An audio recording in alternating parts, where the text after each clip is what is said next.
Seorang psikopat menikam penumpang bus yang sedang tidur lebih dari 50 tusukan, kemudian memenggal kepalanya serta memamerkan potongan kepala korbannya seperti sebuah trofi kemenangan. Gak cukup di situ, dia bahkan memakan bagian mata serta hatinya di depan banyak orang. Adegan horor ini bukan merupakan penggalan sebuah film trailer ya teman-teman, tapi ini adalah sebuah kejadian nyata yang benar-benar terjadi di atas sebuah bus di Kanada. Penasaran dengan kisahnya kan? Yuk kita bahas.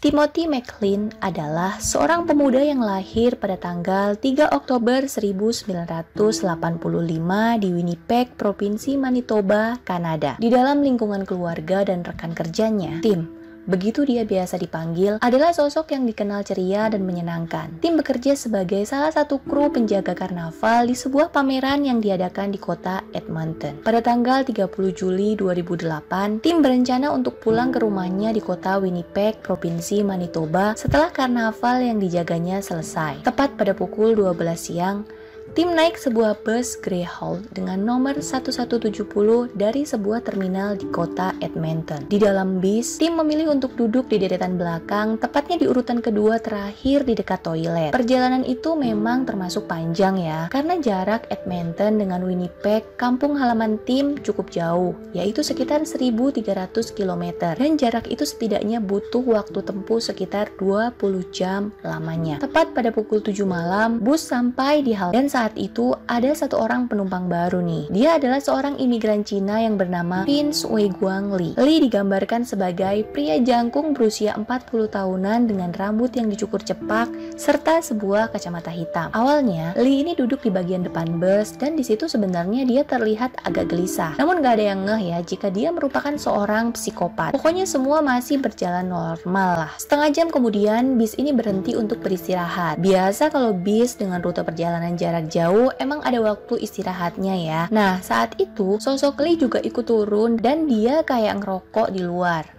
Kemudian waktu bis ini mau meneruskan perjalanannya, Li ini kayak pengen pindah gitu duduknya. Dia melihat ke sekeliling bagian bus dan melihat bahwa barisan paling belakang itu kosong dan barisan kedua dari belakang pun hanya diduduki satu orang, yaitu Tim. Awalnya Li ini duduk di lorong sebelah Tim ya, bukan tepat di samping Tim. Tapi saat Li melihat ke arah Tim ini kayak senyum dan dia kayak ngasih isyarat buat ngundang Li untuk duduk di sampingnya. Ya ini wajar ya, dipikir Tim mungkin awalnya kasihan Li ini duduk sendiri di pojok atau gimana. Ya pokoknya nggak ada pikiran aneh-aneh lah. Lagian saat itu kondisi bis juga lumayan padat, yaitu ada sekitar 38 penumpang lain termasuk Tim. Li berlahan duduk di samping Tim dan bis pun kembali melaju dengan tenang. Kemudian Tim yang pada dasarnya juga nggak punya perasaan aneh-aneh ya, dia tetap bersikap seperti biasa, bersandar ke jendela, dengerin musik pakai headphone dan tertidurlah dia. Tapi keadaan normal itu nggak berjalan lama geng.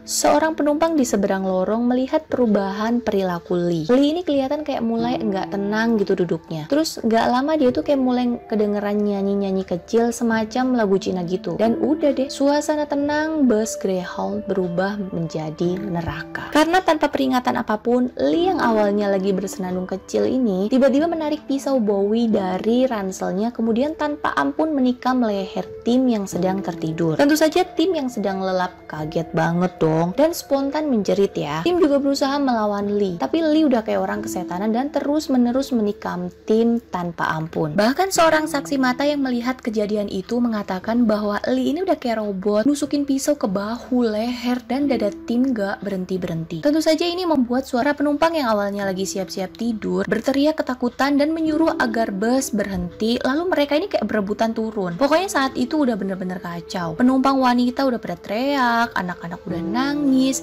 yang cowok juga panik, bingung. Li-nya juga makin gila karena dia tetap gak berhenti membabi buta menikam Tim. Bahkan waktu itu dia kayak mindahin tubuh Tim yang udah penuh sama darah ke lantai bis sambil tetap nusuk gitu. Akhirnya semua penumpang diturunkan kecuali Li. Tim jelas sudah meninggal ya, tapi Li bahkan belum puas juga menghujamkan pisaunya ke arah Tim. Penumpang yang ketakutan berdiri di luar bis sambil melihat kelakuan kejam Li di dalam bus. Mereka sangat terkejut ketika melihat Li Lee berdiri dengan memegang pisau yang berlumuran darah, lalu dengan kejam Lee memenggal kepala Tim. Pokoknya suasana malam itu benar-benar mencekam ya.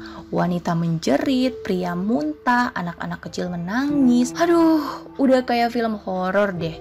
Dan kejamnya lagi, Lee tanpa ekspresi di balik kacamata hitamnya datang ke pintu dan memperlihatkan kepala Tim yang udah dipenggal. Saat itu pintu bis emang dikunci dari luar ya untuk menahan Lee biar dia di dalam aja sambil nunggu polisi yang emang belum datang. Seorang pengemudi truk yang lewat bahkan memberikan penumpang-penumpang itu alat-alat sebagai senjata untuk berjaga-jaga jikalau psikopat itu keluar dari dalam bis. Sementara di dalam bis, Lee mengarah kepala Tim yang udah dipenggalnya. Dia kayak bolak-balik naik turun di sepanjang lorong bis sambil nenteng kepala Tim. Kemudian dia kembali menggila. Ini agak serem ya. Silakan skip aja kalau merasa nggak kuat di part ini. Jadi Lee ini membelah dada Tim dan merobek organnya. Dia kemudian mengeluarkan jantung, paru-paru, dan hati Tim. Lalu dia juga merobek isi perutnya. Dan setiap bagian tubuh Tim ini udah berserakan di sekitar bus. Tapi itu bukan bagian termengerikan ya. Karena tepat di depan para penumpang yang ketakutan di luar bis, Lee malah memakan mata Tim dan sebagian dari hatinya. Dia memotong hidung Tim dan kedua telinganya,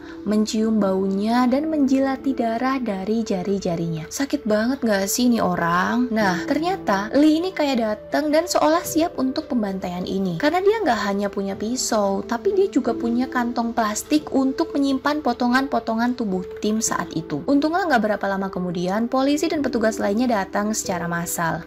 Mereka berusaha untuk berunding dengan Lee. Tapi Lee yang kayak udah kesetanan gitu bukannya takut ya udah banyak polisi. Dia ini masih aja membelah tubuh Tim dan menyajikan bagian-bagian organnya selama hampir 4 jam. Polisi pun terus mencoba bernegosiasi dengan pria gila yang memegang pisau itu. Tapi siapa sih yang bisa naklukin orang gila dalam situasi ini? Ya polisinya juga ngeri ya. Lalu tanpa peringatan apapun, Lee ini tiba-tiba menghancurkan kaca jendela mobil dan melompat keluar. Dia akhirnya lumpuh dengan 2 tembakan teaser dan gigitan dari seekor anjing pelacak yang dibawa polisi. Lee kemudian diborgol dan dibawa ke rumah sakit terdekat karena dia juga luka kan. Penumpang bus yang mengalami trauma berat juga segera diisolasi, bahkan termasuk personil polisi dan orang-orang profesional yang hadir pun terkena trauma ini. Karena ya, kejadian ini tuh terlalu mengerikan dan udah gak manusiawi sama sekali.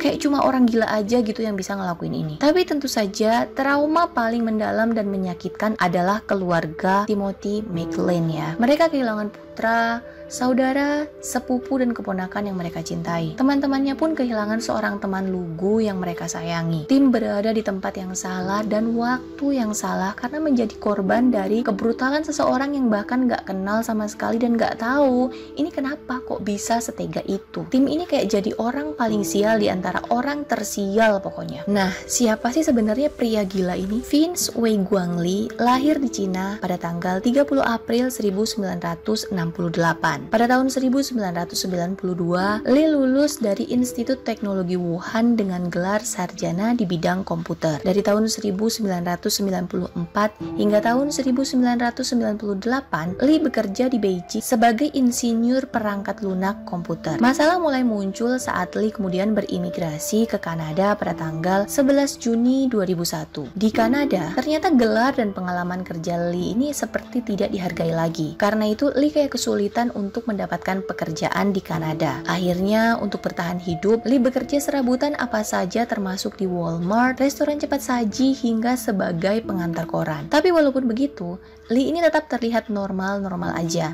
Artinya dia kayak layaknya seorang perantau yang sabar dan pekerja keras. Bahkan Lee juga sempat menikah walaupun akhirnya berpisah. 4 minggu sebelum pembunuhan keji itu, dia dipecat dari Walmart karena terlibat pertengkaran dengan salah satu rekan kerjanya. Kemudian Lee memutuskan untuk pulang ke Winnipeg dengan menaiki sebuah bus yang secara kebetulan sama dengan bus yang dinaiki Tim. Bahkan sebenarnya, sebelum dia masuk ke dalam bus, Lee ini kayak udah menunjukkan gelagat aneh gitu. Penumpang lain yang mengingatnya sempat melihat Lee kayak duduk tegak dengan mata membelalak macam orang gak sadar gitu geng. Dan ekspresi aneh itu kayak gak berubah sampai dia masuk ke dalam bus. Walaupun ya orang orang nggak ngeh aja gitu. Salah satu saksi mata yang juga merupakan penumpang bus membenarkan jika saat Lee ini melakukan aksinya, ekspresi muka Lee ini datar banget kayak orang nggak sadar. Bahkan terkesan sangat tenang macam robot. Saat diperiksa dan akhirnya diadili, Lee hanya punya satu permintaan, yaitu dia ingin dihukum mati. Lalu saat ditanya apa sih yang membuat Lee tega membunuh Tim, satu-satunya alasan adalah Lee ini seperti mendengar perintah Tuhan yang ngasih tahu bahwa Tim ini adalah makhluk luar angkasa yang harus segera dibunuh agar tidak membahayakan hidup orang banyak. Emang gak masuk akal alasan ini ya teman-teman, tapi berdasarkan hasil penyelidikan tim medis kepolisian, Lee diduga menderita skizofrenia yang merupakan gangguan mental yang menyebabkan penderitanya mengalami halusinasi, delusi, kekacauan dalam berpikir, serta perubahan perilaku. Gejala ini merupakan gejala dari psikosis, yaitu kondisi di mana penderitanya merasa sangat kesulitan membedakan kenyataan dengan pikirannya sendiri. Penderita skizofrenia ini seharusnya mendapatkan pengawasan dan pengobatan dari profesional, namun Lee tidak mendapatkan itu. Hakim akhirnya membuat keputusan yang sangat sulit diterima oleh masyarakat Kanada, terutama oleh keluarga Tim. Pada tahun 2009, Hakim pengadilan jelas melihat bahwa Lee ini mengalami gangguan jiwa dan tidak bisa dianggap bertanggung jawab atas kejadian mengerikan yang dilakukannya. Akhirnya, Lee hanya dimasukkan ke dalam rumah sakit jiwa dan lepas dari ancaman hukuman mati ataupun hukuman seumur hidup. Pada saat proses pengadilan berlangsung, Lee ini sempat meminta maaf sama keluarga Tim. Dia mengaku sangat menyesal dengan tindakan kejinya itu. Bahkan dia bersedia melakukan apapun untuk memperoleh maaf dari keluarga Tim. Dan seperti dugaan kita, keluarga Tim ini memang sangat terluka atas kepergian Tim dengan cara yang sangat kejam itu. Setiap pagi, ayah dan ibunya bahkan seperti tidak sanggup memulai hari karena harus menerima kenyataan bahwa putra mereka telah meninggal. Namun, 5 bulan setelah kematian Tim, seperti ada harapan baru dalam keluarga mereka. Pacar Tim melahirkan anak laki-laki yang sangat mirip dengan Tim. Karena anak itulah orang tua Tim kayak punya alasan untuk hidup lagi. Soalnya anak itu beneran mirip banget sama Tim kecil. Sifatnya, selera humornya, bahkan matanya mirip banget. Dan saat ini anak Tim sudah berusia 12 tahun. Dia bahkan sudah tahu penyebab kematian ayahnya dan hal ini benar-benar mengguncang emosi, mental, dan kejiwaannya. Kejadian traumatik lain juga dialami oleh salah satu penumpang wanita yang saat itu tengah hamil. Gak lama dari kejadian itu, dia melahirkan bayi perempuan. Tapi sayangnya dia harus kehilangan hak asuh anaknya karena dia mengalami gangguan emosi dan mental sehingga dia nggak bisa menjaga anaknya dengan baik kayak ibu pada umumnya. Dia mengatakan bahwa setelah kejadian itu, dia selalu bermimpi buruk. Dia sangat trauma menaiki transportasi umum dan juga sangat takut bertemu dengan orang lain. Pada tahun 2014,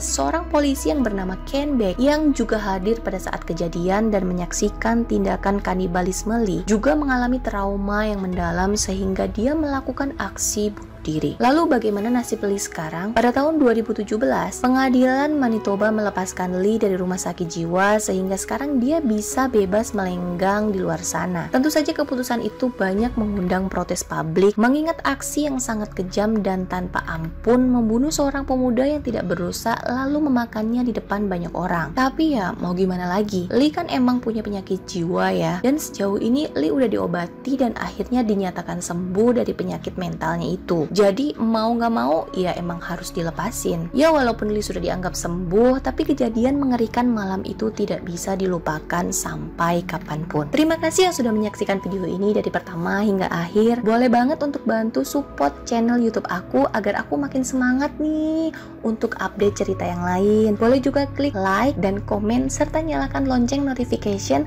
agar kalian tahu saat aku cerita lagi, cerita mulu, cerita terus untuk kasus menarik selanjutnya. Dadah!